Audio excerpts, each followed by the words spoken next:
यदि संपूर्ण भारतीय शास्त्रों का मंथन किया जाए तो प्रारंभ से लगा करके आज तक भारतीय दर्शन और भारतीय ज्ञान, भारतीय चिंतन और भारतीय विचारधारा को स्पष्ट करने के लिए एक एक करके 108 उपनिषदों की रचना हुई। जब वेदों के भाष्य और वेदों के अर्थ समझ से परे हो गए तो ऋषियों ने उपनिषदों की रचना की। जब ज्ञान और चिंतन लोगों की समझ से परे हो गया तो फिर उपनिषदों की रचना करके लोगों को समझाने की प्रक्रिया प्रारंभ की। उपनिषद का तात्पर्य है उपनिषद, पास में आना और नजदीक बैठना। यहां पास में आना और नजदीक बैठने का तात्पर्य गुरु के समीप जाना और गुरु के समीप बैठने की क्रिया से है। जो गुरु के समीप बैठता है, जो गुरु से कुछ सीखता है, जो गुरु से कुछ चिंतन करता है, उनके ज्ञान मंथन से कुछ मोती प्राप्त करता है और अपनी जिज्ञासाओं का समाधान करता है,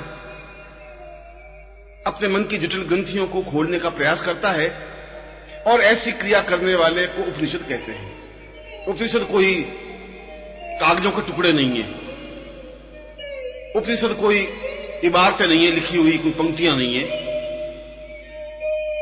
उस समय शिष्य अपने जीवन का मूल ध्येय मर्म यह समझता था कि मेरे जीवन की पूर्णता तभी प्राप्त हो सकती है जब मैं गुरु के पास जाऊं, योग्य गुरु के पास बैठूं और उनसे सीख प्राप्त करूं, शिक्षा प्राप्त करूं, ज्ञान प्राप्त करूं। मगर उपनिषद का एक और तात्पर्य है।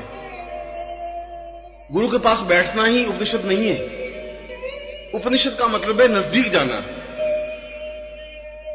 हम प्रयत्न करें कि गुरु की भावनाओं का अनुरूप बने, हम प्रयत्न करें कि गुरु के चरणों में विसर्जित हों, गुरु के और नजदीक जाएं और इतने अधिक नजदीक चले जाएं कि गुरु के हृदय से एकाकार हो जाएं, हम में और गुरु में किसी प्रकार का अंतर नहीं रहे। इसको उपनिषद कहते हैं। हम में और गुरु में कोई पार्थक्यता नहीं रहे, कोई भेद नहीं रहे।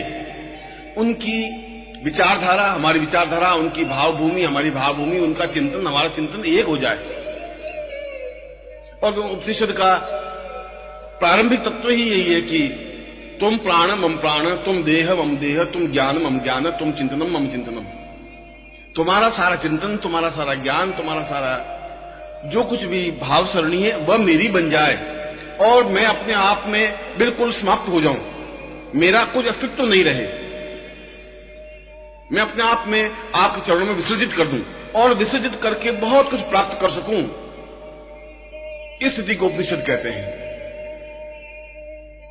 ऋषियों ने कई उपनिषदों की रचना की।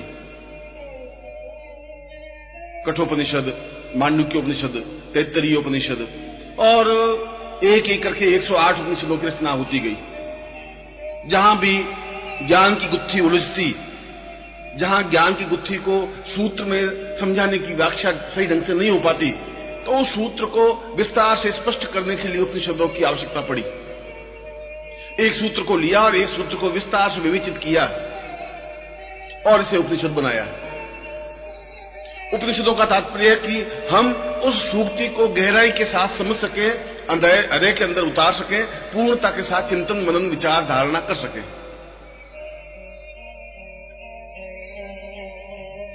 इन 108 उपनिषदों में ऋषियों ने इन सारे उपनिषदों का अध्ययन मनन करने के बाद यह एहसास किया, यह विचार किया, यह स्पष्ट किया कि यद्यपि प्रत्येक उपनिषद अपने आप में एक अलग विधा लेकर के बैठा हुआ है, प्रत्येक में अलग अलग ज्ञान है, अलग अलग चिंतन है, प्रत्येक उपनिषद अपने आप में पूर्ण है, ज्ञान के क्षेत्र में अपने आप में अद्वितीय है, परंतु इन सब उपनिषदों में, इन समस्त उपनिषदों में जो सर्वश्रेष्ठ और अद्वितीय उपनिषद है उसे शिष्योपनिषद कहा गया है। शिष्योपनिषद, यहां पर शिष्य को समझने की जरूरत होगी।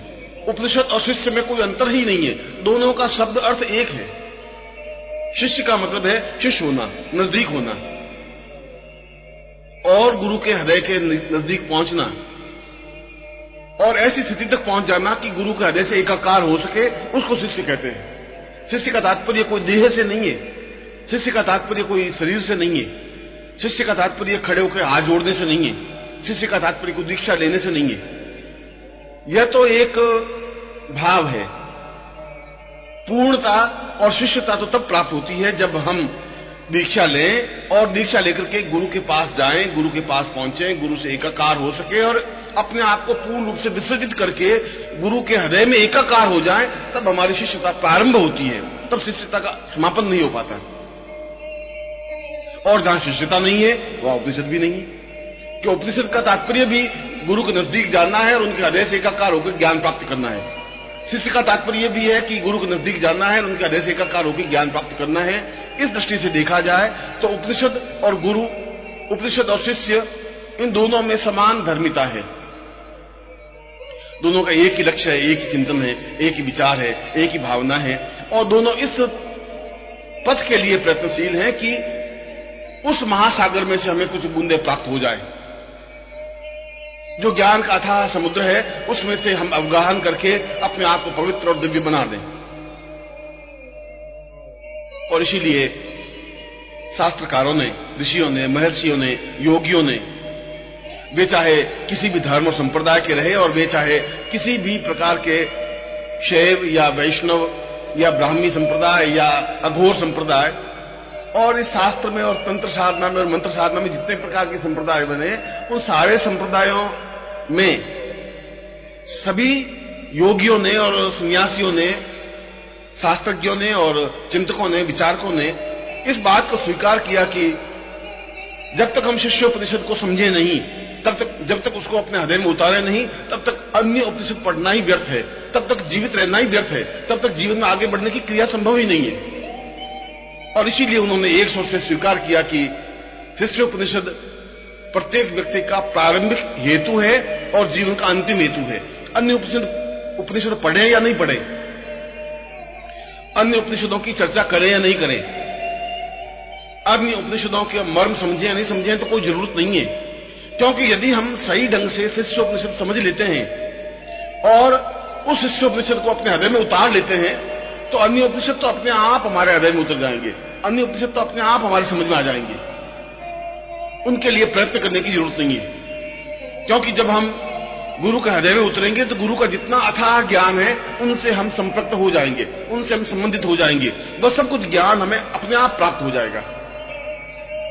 और इसीलिए महर्षियों ने कहा कि प्रत्येक शिष्य को सबसे पहले शिष्योपनिषद का अध्ययन करना चाहिए, और अध्ययन ही नहीं करना चाहिए, उनके श्लोकों को समझना चाहिए, और समझने के साथ साथ अपने हृदय में उतारना चाहिए, अपने जीवन में उतारना चाहिए, अपने व्यवहार में उतारना चाहिए। हो सकता है कि आज के इस भौतिकमय वातावरण में ऋषियों की यह वाणी थोड़ी अटपटी लगे, आज के स्वार्थमय युग में यह लगे कि गुरु ने अपनी प्रशंसा ज्यादा कर दी है, मगर ऐसा नहीं है। यदि हमें हरिद्वार में, गंगा में स्नान करना है, पवित्र होना है, तो हरिद्वार जाना ही होगा और नदी में छलांग लगानी ही होगी। यदि हमें मानसरोवर की उस झील में अवगाहन करना है तो मानसरोवर तक यात्रा करनी ही होगी, और यदि हमें ज्ञान में पूर्णता प्राप्त करनी है तो गुरु के समीप जाना ही होगा, उसमें एकाकार होना ही होगा। इसलिए यदि हमें जीवन में उस पूर्ण सत्य के दर्शन करने हैं, उस पूर्णत्व के दर्शन करने हैं, यदि हम पूर्णमदः पूर्णमिदं बनना है, तो फिर हमें शिष्य की परिभाषा समझनी होगी, तब हमें गुरु के समय भी जाना होगा। क्योंकि सारा ज्ञान पोथियों में लिखा हुआ नहीं है, और अगर ज्ञान पोथियों में लिखा हुआ भी है तो पुस्तकें उस ज्ञान का विवेचन नहीं कर सकती, समझा नहीं सकती, हृदय में उतार नहीं सकती। उस हृदय में उतारने के लिए गुरु की आवश्यकता है। जब गुरु समझा सके कि इस पंक्ति का, इस तत्व का, इस धारणा का अर्थ क्या है। यदि हमें शंकराचार्य को समझना होगा तो शंकराचार्य के ग्रंथ हमें नहीं समझा सकते। शंकर भाष्य हमें पूर्ण ज्ञान, पूर्ण चिंतन नहीं दे सकता। इसके लिए गुरु की जरूरत है। कैसे गुरु की जरूरत है? वह गुरु जो अपने ज्ञान के बल से, अपनी साधना के बल से अपने अंदर शंकराचार्य को उतार सके। जब उतार सके तो शंकराचार्य उसके शरीर में, उसके हृदय में, उसके प्राण में उतर करके उस मूल भावना को स्पष्ट कर सके जो शंकराचार्य को शंकर भाष्य में कहना चाहते थे। और तब गुरु उस मूल चिंतन को अपने शिष्य को दे, और ऐसा करने पर ही उसका मूल चिंतन की एक परिधि, एक परिणी, एक तरीका, एक रास्ता बनता है। शंकराचार्य से वह मूल रूप से ज्ञान गुरु के हृदय में उतरा, और गुरु के हृदय से वह ज्ञान शिष्य के हृदय में ज्यों का त्यों उतरा। उसमें किसी प्रकार का बनावट, भेद या अंतर नहीं आया। यह जरूरी है। यह गुरु के लिए कठिन क्रिया है, और यह गुरु तभी ऐसा कर सकता है जो अपने आप में योग्य है, जो अपने आप में अद्वितीय है, जो अपने आप में श्रेष्ठ है। मैं चर्चा कर रहा था शिष्योपनिषद की, और मैं अपने इस प्रवचन में उस अद्वितीय और महत्वपूर्ण शिष्योपनिषद के कुछ श्लोकों को, कुछ महत्वपूर्ण श्लोकों को आपके सामने उद्धृत कर रहा हूं, जो कि उस शिष्योपनिषद का मंथन है, सारभूत चिंतन है, जो बहुत श्रेष्ठतम श्लोक हैं। और मैं उन श्लोकों का अर्थ भी आपके सामने स्पष्ट करूंगा, जिससे ज्ञात हो सके कि ये उपनिषद हमारे जीवन में पूर्णता प्राप्ति के लिए कितना अधिक आवश्यक है। यदि हम पूर्ण होना चाहते हैं, यदि हम सही अर्थों में साधक बनना चाहते हैं, यदि हम सही अर्थों में इस पगडंडी पर आगे बढ़ करके पूर्णता की ओर अग्रसर होना चाहते हैं, और यदि हम एक बूंद से समुद्र में पूर्णता प्राप्त करना चाहते हैं, हम समुद्र बनना चाहते हैं, यदि हम एक सुगंध बनना चाहते हैं, यदि हम वसंत ऋतु बनना चाहते हैं, तो फिर ये जरूरी है कि इन श्लोकों को समझें, अपने हृदय में उतारें, और इन श्लोकों के अर्थ को सुने ही नहीं, बार बार उस श्लोक को सुनकर के उसके मूल अर्थ और मूल चिंतन को अपने शरीर में रचा लें, पचा लें, एकाकार कर लें, समझ लें। ऐसा होने पर ही इस युग में भी और इस जीवन में भी वह सब कुछ प्राप्त हो सकता है जो हमारे जीवन का लक्ष्य, जो हमारे जीवन का ध्येय, जो हमारे जीवन का उद्देश्य है। और हमारे जीवन का उद्देश्य यह है कि हम एक सामान्य मनुष्य की तरह जिंदा नहीं रहें। हमारे जीवन का उद्देश्य यह है कि हम कीट पतंगों की तरह और पशु पक्षियों की तरह जिंदा रहकर मर नहीं जाएं। हमारे जीवन का उद्देश्य है कि यदि हम उस भारतवर्ष में पैदा हुए हैं, यदि हम विश्व में पैदा हुए हैं, ब्रह्मांड के एक भाग हैं, तो हम उस ज्ञान और चिंतन को प्राप्त कर लें जो ज्ञान हमारे पूर्वजों की थाती है। उस ज्ञान के पूर्णता के साथ हम उस जीवन की श्रेष्ठता को प्राप्त कर लें, उसको अपने हृदय में उतार लें, उस चिंतन को अपने आप में पूर्णता से, समग्रता से एकाकार कर लें। इसीलिए इन सारे श्लोकों को पढ़ें, सुनें, अपने हृदय में उतारें, और फिर चिंतन करें कि क्या हम इस श्लोक के अनुरूप बन सके हैं, क्या श्लोक में जो भावना दी हैं वैसे हम हैं। नित्य रात्रि को सोते समय यदि शिष्य इन श्लोकों को सुन करके और आंख बंद करके मनन करता है कि इस श्लोक में जो शिष्य की भावना दी हुई है क्या उसके अनुरूप में हूं, यदि नहीं हूं तो अभी मैं शिष्य नहीं बन सका हूं, अभी मुझमें न्यूनता है, और मुझमें न्यूनता है तो फिर मुझे गुरु ज्ञान कहां से देंगे। यदि मेरी झोली फटी हुई है तो गुरु देंगे भी तो वह तो निकल जाएगा, फिर दोष मेरा ही है, फिर गुरु का तो कोई दोष नहीं है, फिर पात्रता में न्यूनता मेरी है। और जो अपनी न्यूनताओं को समझने की कोशिश करता है वह न्यूनताओं को हटा भी सकता है, जो अपनी न्यूनताओं को समझने की कोशिश करता है वो सफल भी हो पाता है। और इसीलिए यह जरूरी है कि हम इन श्लोकों के मर्म को, श्लोकों के अर्थ को, इस चिंतन को, विचारों को समझें और इसके अनुरूप बनने की कोशिश करें, और बन सकते हैं। ऐसा बनना ही हमारे जीवन की नियति है, ऐसा बनना ही हमारे जीवन का अभीष्ट लक्ष्य है, ऐसा बनने से हमें जीवन में पूर्णता प्राप्त हो सकती है। और यदि ऐसा नहीं बन सके तो हम फिर कृतज्ञ हैं, कायर हैं, बुज़दिल हैं, फिर हम शिष्य नहीं बन सकते, हमें शिष्य कहने का गौरव भी नहीं मिल सकता, फिर हम शिष्य कहला करके अपने मुंह को झूठा नहीं कर सकते। सही अर्थों में हम एक मामूली से व्यक्ति हैं, शिष्य नहीं है। शिष्यता की परिभाषा, शिष्यता का चिंतन, शिष्यता का मनन तो बिल्कुल एक अलग चीज है जो इस श्लोकों के अनुरूप बनने की क्रिया से है।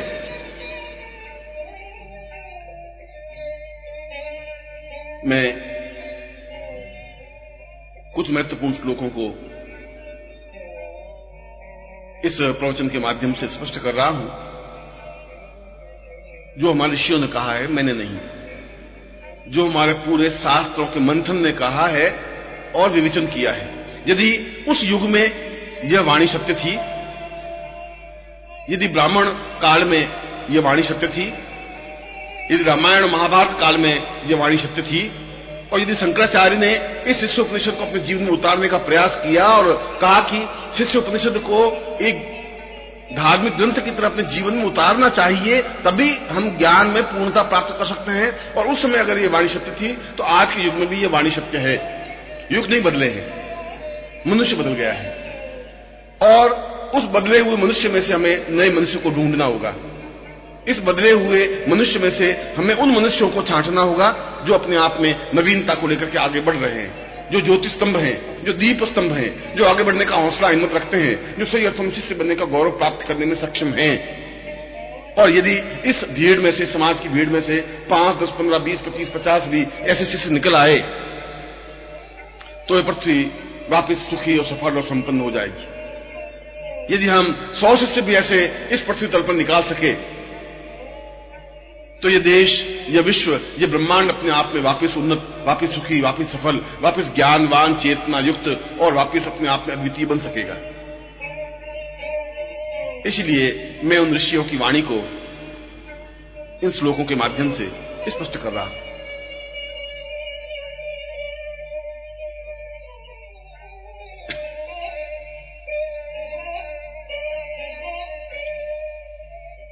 शिष्यो वतंसं परमेव तुल्यं गुरुर्वै गृहीतवं मम भावनेत्रम् चिन्त्यं विचिन्त्यं हृदयं सदान्यै देहो प्रपन्नं वदनं प्रपन्नम्।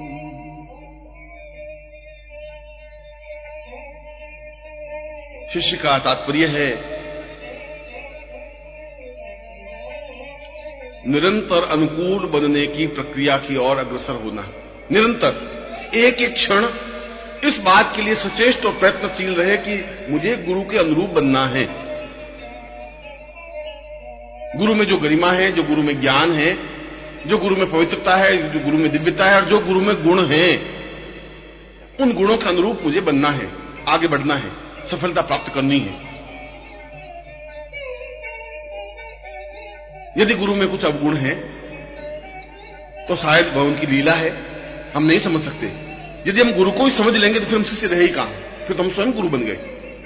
गुरु किस समय क्या कर रहे हैं उसके पीछे जरूर कोई अहेतु हेतु है, कोई ऐसी चीज है जिसको हम समझ नहीं पा रहे हैं, और हम समझ नहीं पा रहे हैं इसलिए हमारी बुद्धि पर एक ऐसा पर्दा पड़ जाता है कि हम उसको अवगुण समझने की कोशिश करने लग जाते हैं।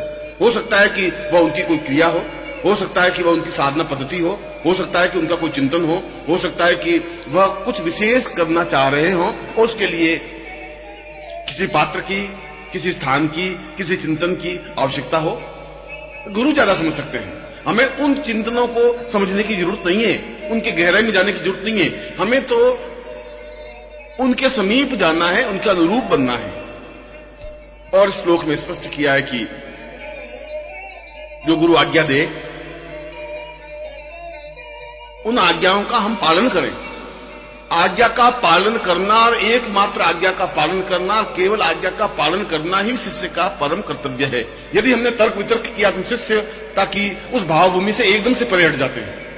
जब गुरु कोई शब्द कहता है तो बहुत सोच समझ करके कहता है, क्योंकि उनका कोई भी शब्द अपने आप में मिथ्या नहीं होता। वह तो शब्द शक्ति है।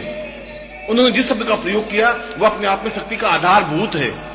व्यर्थ में उस शक्ति का प्रत्यय वो नहीं कर पाते, क्योंकि गुरु बहुत ऊंचाई पर स्थित हैं और हम उस ऊंचाई तक अभी पहुंचे नहीं है।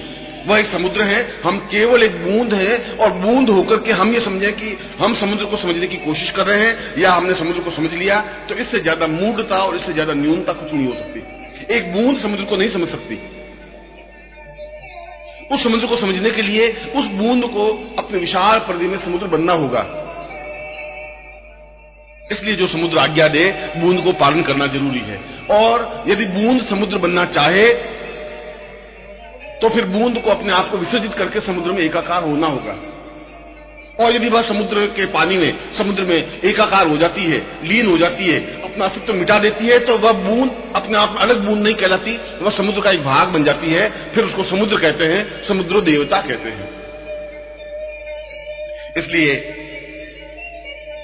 बिना तर्क वितर्क किए उन्होंने आज्ञा दी, हमने पालन किया।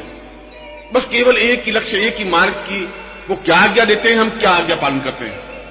यदि हमने वापस पलट करके जवाब दिया तो उसी क्षण से हमारी शिष्यता की न्यूनता प्रारंभ हो गई। और जिस क्षण से शिष्यता की न्यूनता प्रारंभ हो गई, उस समय हम मनुष्यता से भी नीचे गिर गए। फिर हम न मनुष्य रहे न शिष्य रहे।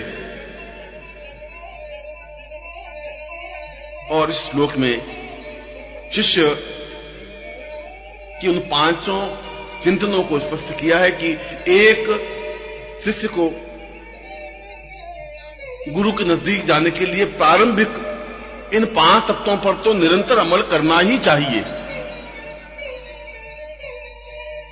हर क्षण ये बिंदु इसके सामने स्पष्ट होने ही चाहिए शिष्य के सामने। पहला, गुरु उठे उससे पहले उठ जाए।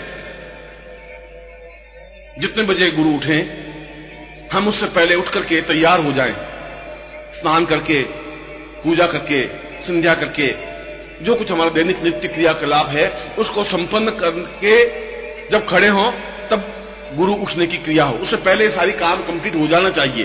बस इससे तो कृतज्ञ इससे हो ही नहीं सकता कि गुरु उठने के समय उठे या गुरु उठने के बाद उठे। दूसरा, गुरु सोए उसके बाद सोए। जितने समय गुरु सोए उनकी चरण स्पर्श करके उसके बाद ही वह अपनी सैया पर जाए। तीसरा, हर समय दिन को या रात्रि को सतर्क रहे। थोड़ी सी गुरु की आवाज आने पर उठ के खड़ा हो जाए, तैयार रहे, आगे से छोड़ करके उनकी आज्ञा पालन के लिए तैयार रहे, सन्नद्ध रहे। ऐसा नहीं कि गुरु आवाजें देते ही रहे और तुम गहरी नींद में सोते ही रहो। यह तो शिष्य के लक्षण नहीं है, ये तो शिष्य के चिंतन नहीं है। चौथा, शिष्य के लिए जरूरी है कि वह निरंतर साधनारत रहे, प्रत्येक क्षण इस बात का प्रयत्न करता रहे कि मुझे साधना के क्षेत्र में अग्रसर होना है। और पांचवां चिंतन कि गुरु की आज्ञा का बिना नूनच किए, बिना तर्क वितर्क किए पालन करे और केवल मात्र पालन ही करे। ये पांचों तत्व लेकर के शिष्य आगे बढ़े, तब शिष्य की पहली सीढ़ी पर पांव टिकता है। हम नित्य मंथन विचार करें कि क्या हम ऐसा कर रहे हैं, और यदि नहीं कर रहे हैं तो फिर हमारी न्यूनता है, फिर हमारी गलती है।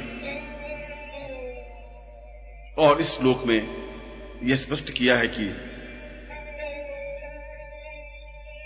गुरु के प्रति हमारे जो कर्तव्य हैं, जो उत्तरदायित्व हैं, जो गुरु ने हमें काम सौंपे हैं, उन कामों को बिना हिचकिचाहट के पूरा करता रहें, पूरे करते रहें। यह अलग बात है कि उन्होंने हमें क्या काम सौंपा है, यह तो वे समझे। हो सकता है कि हम ज्ञान के क्षेत्र में बहुत महान हो और हमें रसोई बनाने के लिए काम सौंप दिया हो। यह हो सकता है कि हम दर्शन के क्षेत्र में बहुत अच्छे जानकार हो और हमें लकड़ियां काटने के लिए जंगल में भेज दिया हो। मगर यदि उन्होंने ऐसा काम सौंपा है तो उसके पीछे उनका कोई हेतु होगा, कोई कारण होगा, जरूर उनके कोई नियमन होगा, तभी मुझे ऐसा काम सौंपा गया है। ऐसा शिष्य चिंतन करता ही रहे और जो भी काम सौंपे उसमें किसी प्रकार का प्रमाद और आलस्य नहीं रखते हुए उस कार्य को समय पर पूरा करके उनके चरणों में समर्पित कर दे। यह शिष्य का लक्षण, यह शिष्य का चिंतन, यह शिष्य का विचार है, यह धारणा है। ऐसी क्रिया होने पर वह शिष्यता के पगडंडी पर, शिष्यता के रास्ते पर आगे बढ़ने की ओर अग्रसर होता है। नित्य रात्रि को हम मंथन करें, सोचें कि क्या हम ऐसा कर रहे हैं। और इस श्लोक में यही स्पष्ट किया है कि यदि गुरु आज्ञा नहीं दे तो हम ऐसा प्रयत्न करें कि हमें कुछ आज्ञा दे, हमें कुछ काम सौंपे, कैसा भी काम सौंपे, कठिन से कठिन काम सौंपे, सरल से सरल काम सौंपे, मगर हम उस कार्य को करने की ओर अग्रसर हों, निरंतर उनकी आज्ञा का पालन करते रहें। एक आज्ञा दे, एक आज्ञा का काम पूरा कर दिया है तो फिर उनकी आंखों की तरफ ताकते रहें कि हमें दूसरी आज्ञा दे, हम उस आज्ञा में जुट जाएं। यह शिष्य का लक्षण है, यह शिष्य का चिंतन है, यह शिष्य का विचार है। दीर्घोवतं सं वदतं च नित्यं पूर्वो मदान्यै परिपूर्ण रूपम् ज्ञानं सतां पूर्वमदैव रूपम् शिष्यो वदान्यै वदतं वदैव।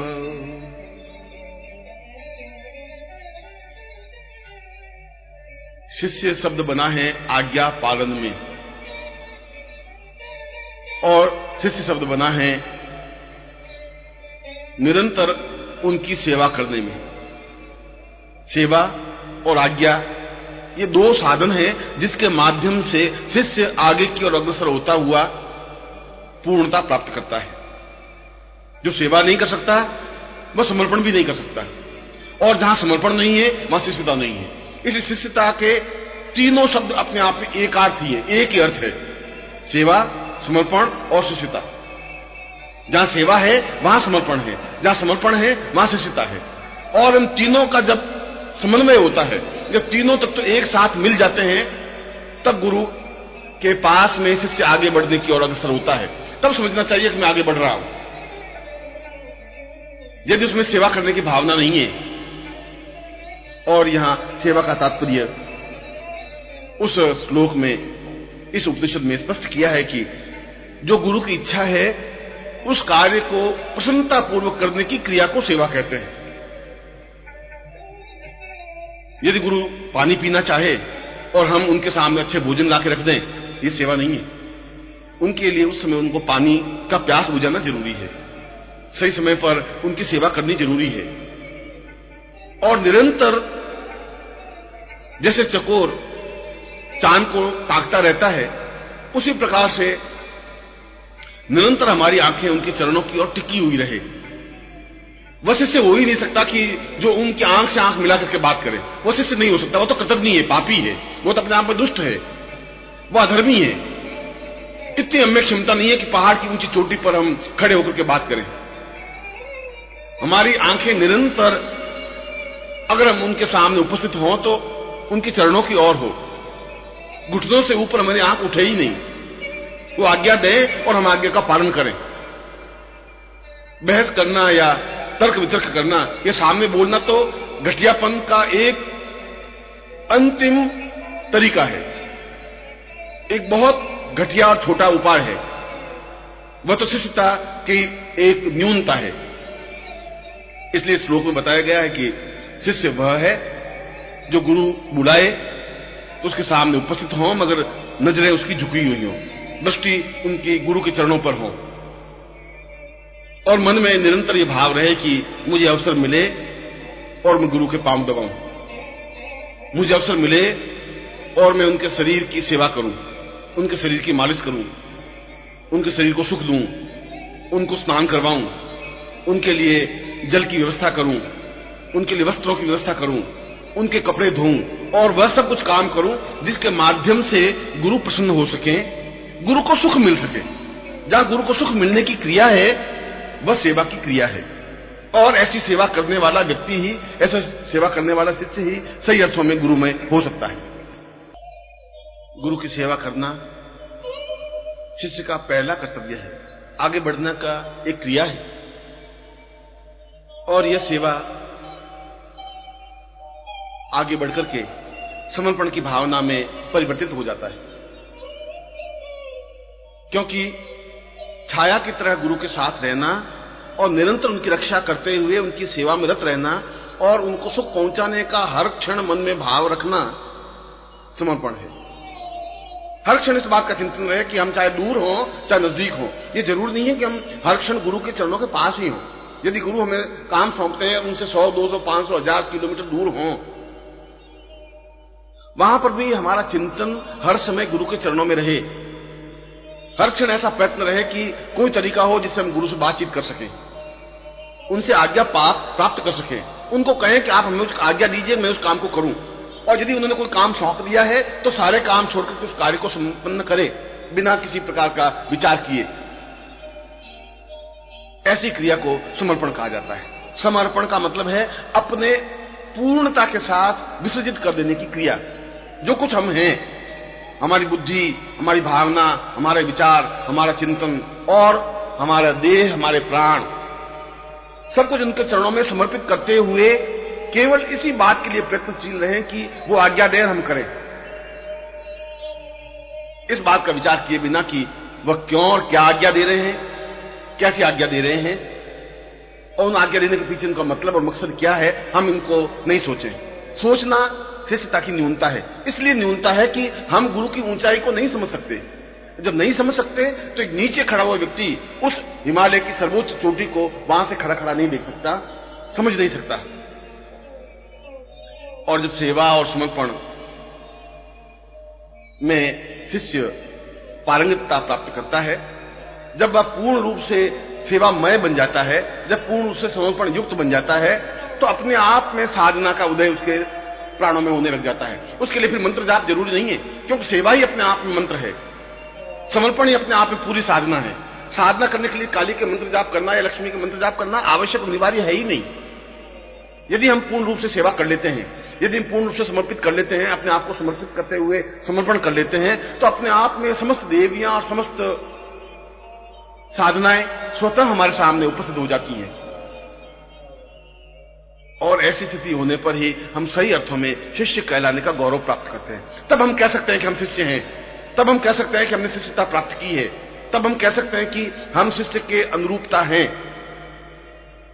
इसलिए श्लोक के 30 चरण में 30 लाइन में यह कहा है कि निरंतर उस गुरु मंत्र को, जो गुरु ने मंत्र दिया है, जो गुरु मंत्र है, उनको होठों पर अंकित कर ले, खोद दे, लिख दे अपने होठों पर। हर क्षण वह शब्द, वह मंत्र होठों से निकलता ही रहे, 24 घंटे भर नींद में भी अगर हमारे होठों से गुरु मंत्र निकलता है तो समझना चाहिए कि हमें समर्पण की भावना आई है। और ऐसा चिंतन, ऐसी क्रिया यदि साधक करता है, शिष्य करता है, तो अन्य साधनाओं को करने की उसको जरूरत है ही नहीं, क्योंकि उन साधनाओं को करने के बाद भी क्या प्राप्त हो जाएगा। वे साधनाएं और वे उच्चताएं, वे देवी और देवता तो अपने आप में गुरु में समाहित हैं। गुरु ब्रह्मा, गुरु विष्णु, गुरु देवो महेश्वर, गुरु साक्षात पर ब्रह्म, वह तो पूर्ण ब्रह्म है। और जहां पूर्ण ब्रह्म है वहां समस्त देवी और देवताएं समाहित हैं। तो अलग अलग देवियों और देवताओं की आराधना करने से हजारों हजारों देवियों और देवताओं की हम कब तक आराधना साधना संपन्न कर सकेंगे। इसकी अपेक्षा यदि हम केवल एक गुरु को स्मरण कर लेते हैं, यदि हम केवल गुरु के प्रति समर्पित हो जाते हैं, यदि हम केवल गुरु की साधना ही कर लेते हैं, तो उन सभी देवी देवताओं की साधना तो अपने आप हो जाती है। ऐसी स्थिति जब प्राप्त होती है तब सही अर्थों में वह शिष्य बनने की क्रिया प्रारंभ करता है, वह सही अर्थों में शिष्य बनता है। और जीवन का सौभाग्य है कि हम किसी के शिष्य हैं। यह जीवन का सौभाग्य है कि कोई हमारा गुरु है। यह हमारा सौभाग्य है कि हमारे सिर पर किसी का हाथ है। यह हमारा सौभाग्य है कि हमारे होठों से गुरु शब्द उच्चारित होता है। और यह हमारा सौभाग्य है कि हम गुरु के चरणों में बैठे हैं, उनकी आज्ञाओं का पालन किया है, हमने अपने जीवन में उनकी सेवा की है, उनके पांव धोए हैं, उनके पांवों को दबाया है, उनको सुख पहुंचाने की कोशिश की है और उनसे वह दिव्यता, वह तेजस्विता प्राप्त की है जिसकी वजह से जीवन में पूर्णता और सफलता प्राप्त होती है।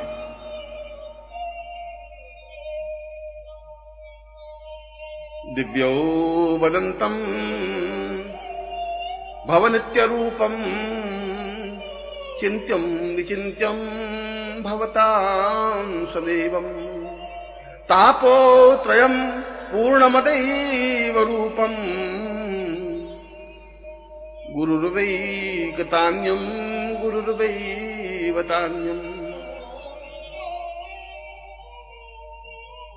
जीवन के सारे संबंध स्वार्थ से युक्त हैं।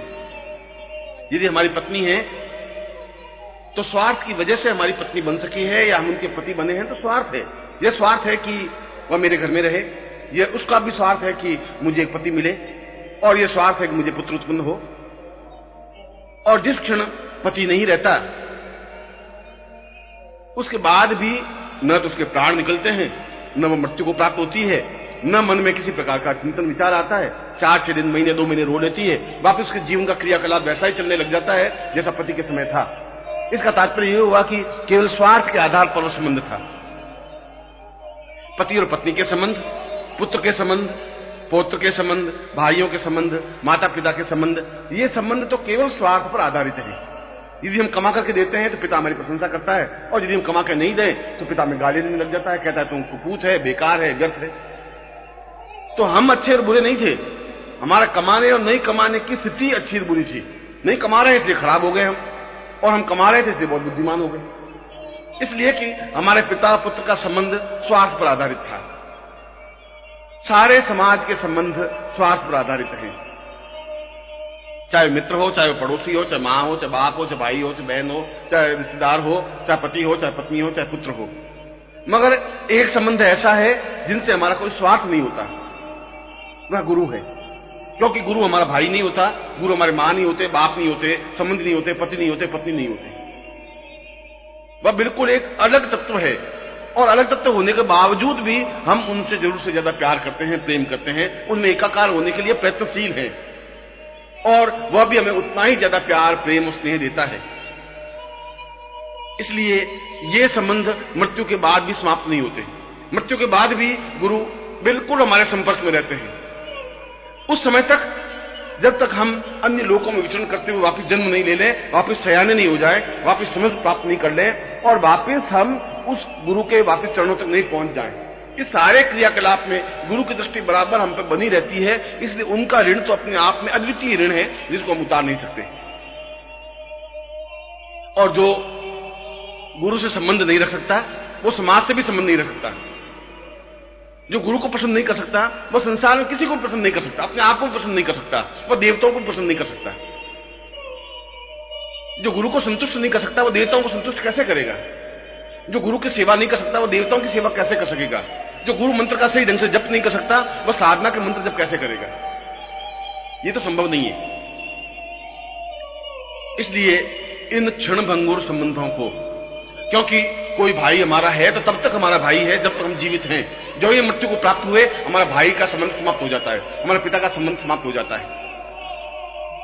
हम मृत्यु को प्राप्त होते हैं और पिता कहते हैं कि जल्दी से जल्दी इस लाश को ले जाओ, शमशान में जला दो, ज्यादा देर घर में रखना ठीक नहीं है। और जो तुम्हारा पुत्र था, जो जवान था, तुम्हारे साथ रहा था, तुम्हें कमा के दिया है, तुम्हें सुख दिया है, और मृत्यु के तुरंत बाद तुम घंटे 2 घंटे बाद ही उसको जलाने के लिए कोशिश करने लग जाते हो।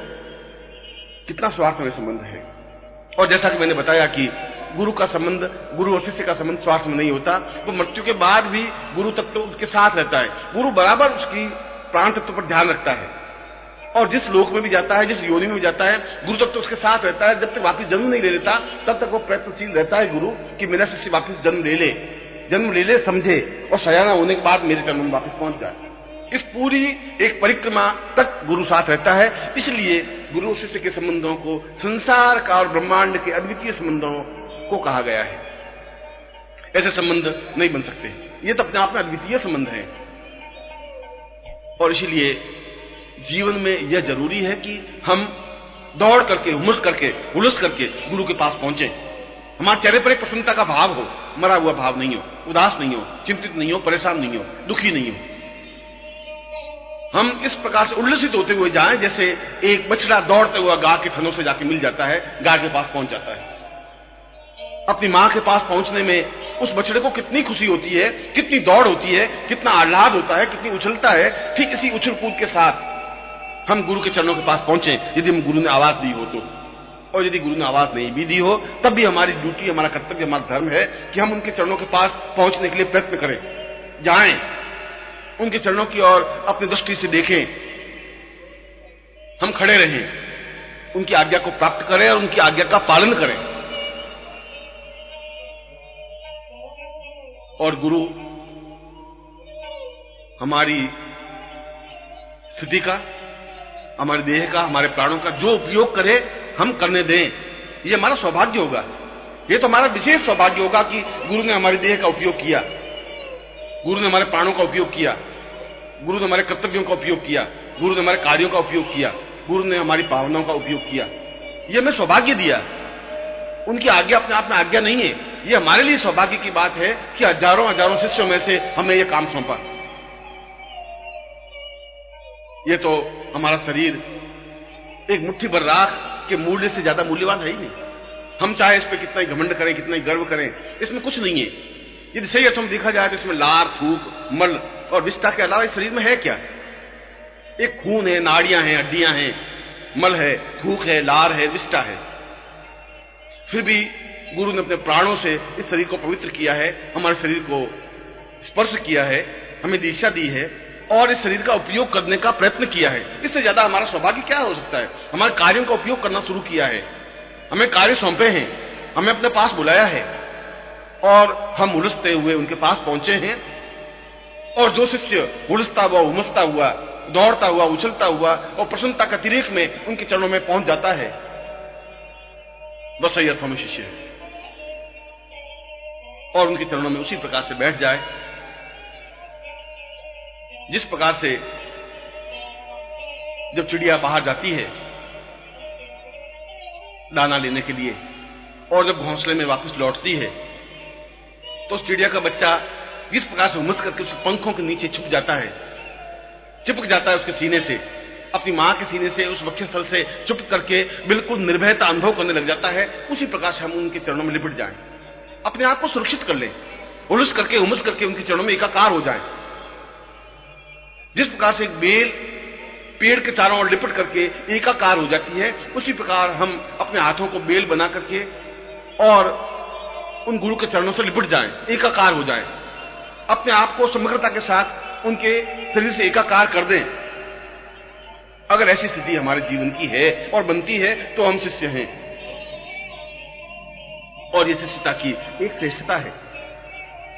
यह जरूरी नहीं है कि गुरु आप बुलाएं, यह जरूरी नहीं है कि गुरु आज्ञा दें, यह जरूरी नहीं है कि गुरु आवाज दें, मगर यह जरूरी है कि हम दौड़ें, यह जरूरी है कि हम जाएं, यह जरूरी है कि हम उनकी आज्ञा के लिए प्रतीक्षारत रहें। और जिस दिन वो हमें आज्ञा दे और हमारे लिए वह दिन उत्सव बन जाए, हमारे लिए वह दिन दिवाली बन जाए, वह हमारे लिए त्योहार में बन जाए कि उन्होंने आज्ञा दी, हमने काम किया। उनके चरणों में अपने आप को विसर्जित कर दें, अपना सिर उनके चरणों में टिका दें और अपने आप को सुरक्षित अनुभव करने लग जाएं। ऐसी स्थिति जब बनती है तब शिष्यता और समर्पण की स्थिति बनती है। तब हम सही अर्थों में समझ सकते हैं कि हम शिष्य हैं। और जिस दिन 24 घंटों में या दिन रात में एक बार भी गुरु ने कोई आज्ञा नहीं दी या हमने उनकी आज्ञा का पालन नहीं किया या उनके बताए हुए काम को आगे नहीं बढ़ाया, तो समझना चाहिए कि वह दिन हमारा व्यर्थ गया। वो हमारी जिंदगी का दिन था ही नहीं, वह दिन तो व्यर्थ हो गया। और रात्रि को चिंतन मनन करने पर घोर पश्चाताप अनुभव हो, मन में दुख हो, मन में एक मंथन बने कि आज ऐसा खराब दिन मेरा क्यों बीता कि मैं न उनकी आज्ञा का पालन कर सका, न उन्होंने मुझे कुछ आज्ञा दी, न मैं उनके चरणों में पहुंच सका, न उनसे बातचीत कर सका। और अगर मैं दूर हूं तो उन्होंने मुझे जो काम सौंपा था उस काम को मैं 1 इंच भी आगे नहीं बढ़ा सका। इससे ज्यादा खराब समय, इससे ज्यादा खराब दिन और कुछ हो ही नहीं सकता। जब ऐसा पश्चाताप की भावना मन में आती है तो समझना चाहिए कि वह शिष्य अपने आप में पवित्र बनता है, वह अपने आप में दिव्यता की ओर अग्रसर होता है। उनके बताए हुए काम को, लक्ष्य को, चिंतन को निरंतर एक एक इंच, एक एक पल आगे बढ़ाते ही हमारे जीवन की पूर्णता बननी चाहिए। ये हमारे जीवन का चिंतन बनना चाहिए। सुरभिर्वतैवां सहितं सदैवं श्वासोच्छ्वासं गहितं मदैव गुरुत्वं सदै पूर्णमदैव चिन्त्यम् आविर्भवेतु सहितं वदैव।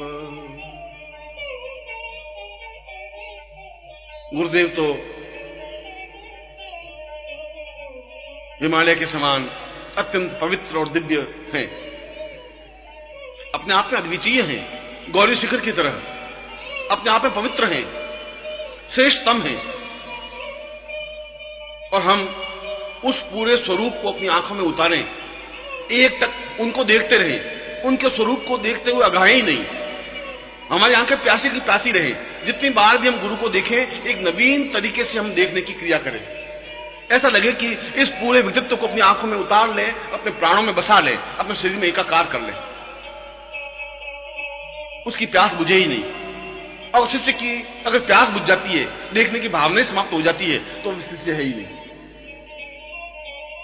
वह तो उस पूरे व्यक्तित्व को अपने अंदर उतारने की कोशिश करता है, मगर उतार नहीं सकता, संभव नहीं है। पूरे हिमालय को अपनी आंखों में उतार देना एक साथ संभव नहीं होता।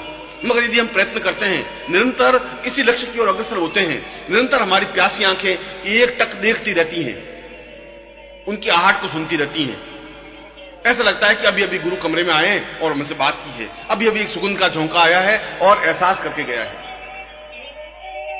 यदि हर क्षण ऐसा चिंतन, ऐसा विचार होता है, हमारे स्वप्नों में वो आते हैं और हमसे बात करते हैं, हम गाड़ी चलाते हैं और वो सामने खड़े होते हैं, हम बैठे हैं और गुरु हमसे बातचीत करने लग जाते हैं। हर क्षण इस प्रकार की भावना बनने पर शिष्यता की प्रारंभिक सीढ़ी बनती है। इसलिए गुरु तो अपने आप में एक संपूर्ण वसंत है और पूर्ण सुगंध के साथ वह गुरु प्रवहित होते हैं, बहते हैं, क्योंकि वसंत तो अपने आप में सुगंध समेटे हुए आगे की ओर अग्रसर होते हैं, बहते हैं।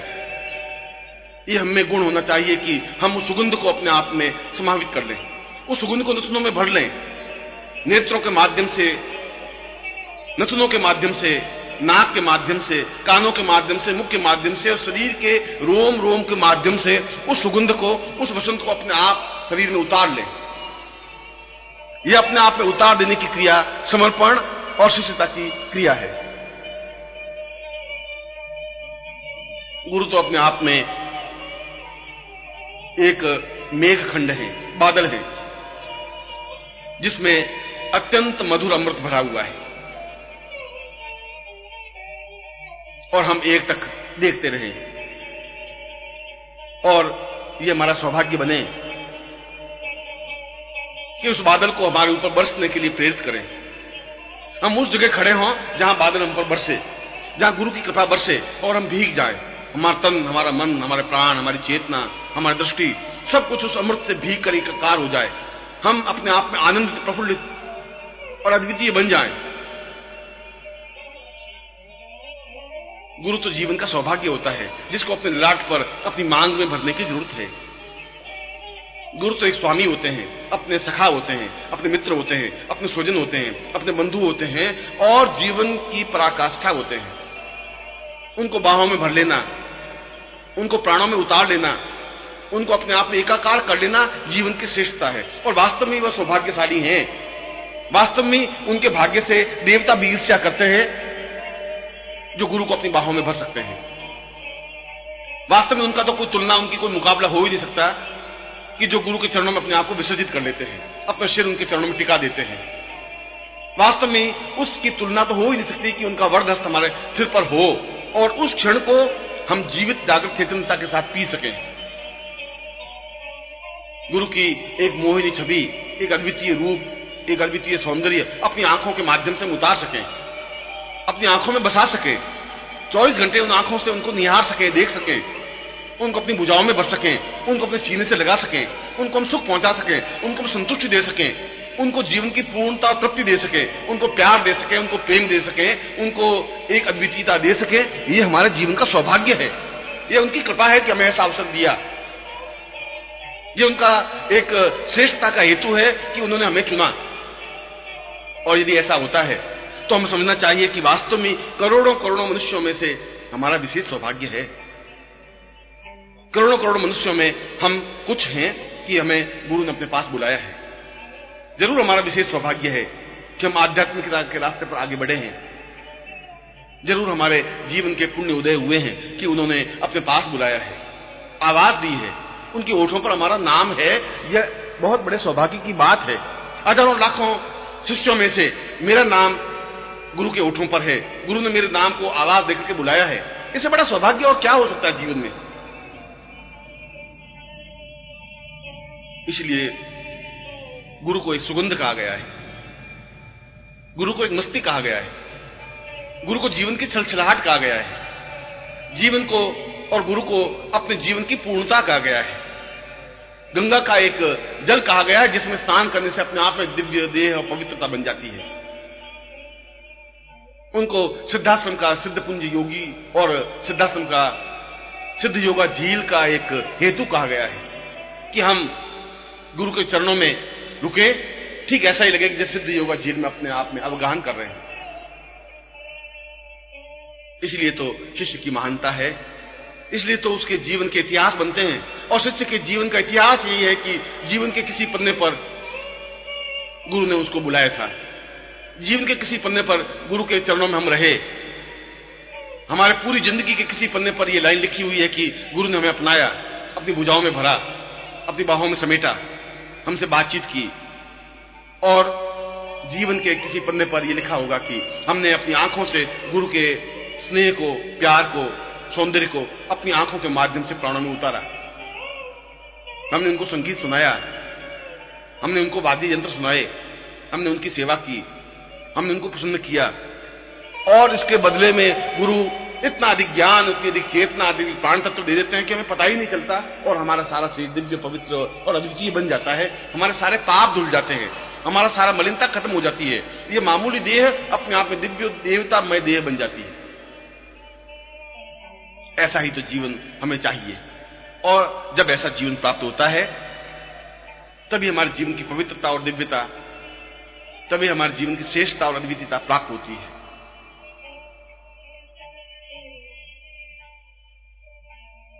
चैतन्य रूपम मपरम सदैव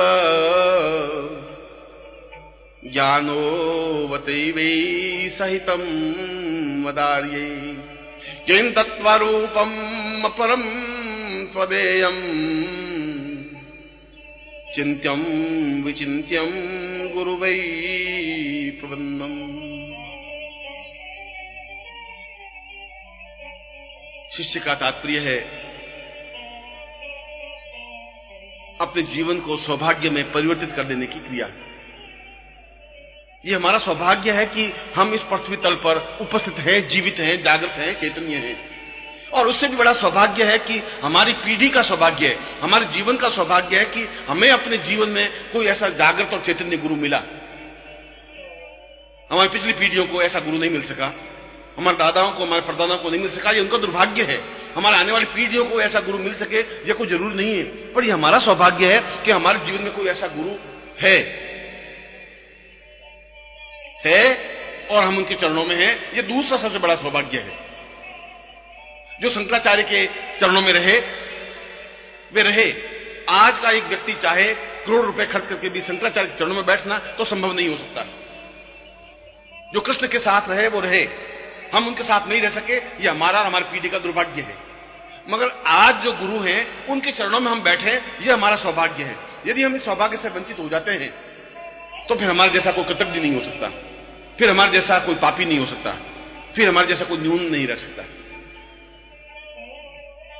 इसलिए सारे काम छोड़ करके हमारा प्रत्येक पल इस बात के लिए प्रयत्नशील हो कि हम किस प्रकार से गुरु के चरणों में पहुंचे, यात्रा करके, परिश्रम करके और अपने समय को देकर के, जैसे भी हो, जिस स्थिति में भी हो, जिस प्रकार से भी हो, हम पहुंचे और उनके चरणों में रहें। और श्लोक की दूसरी पंक्ति में स्पष्ट किया है कि जिस समय शिष्य दोनों हाथ और सिर उनके चरणों में झुका देता है और अपने आंसुओं से उनके चरणों को धो लेता है, आंसुओं से पूरे चरणों को प्रक्षालित कर लेता है और प्रक्षालन करने के बाद, धोने के बाद यदि उनके चरणों में उसे काशी दिखाई देती है, हरिद्वार दिखाई देता है, गंगा दिखाई देती है, देवी और देवता दिखाई देते हैं, तो समझना चाहिए कि हम सही अर्थों में शिष्य हैं।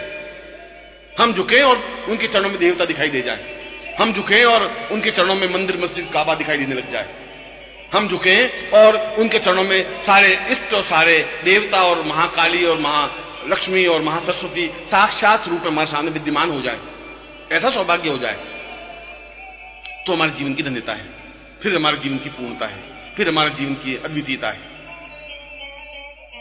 और हम गदगद कंठ से भाव विभोर होकर के प्राणों को उच्छ्वास से आंखों में आंसू भर करके दोनों बाहें फैला करके उनके चरणों में लिपट जाएं, ये हमारे जीवन की पराकाष्ठा है, पूर्णता है, श्रेष्ठता है। उस पल की तो तुलना की ही नहीं जा सकती। वह पल अपने आप में अद्वितीय है। और ऐसा ही सौभाग्य आप लोगों को मिले, ऐसा ही सौभाग्य आपके जीवन में नसीब हो। मैं आप सबको ऐसा ही आशीर्वाद दे रहा हूं कि आप सही अर्थों में शिष्य बन सकें।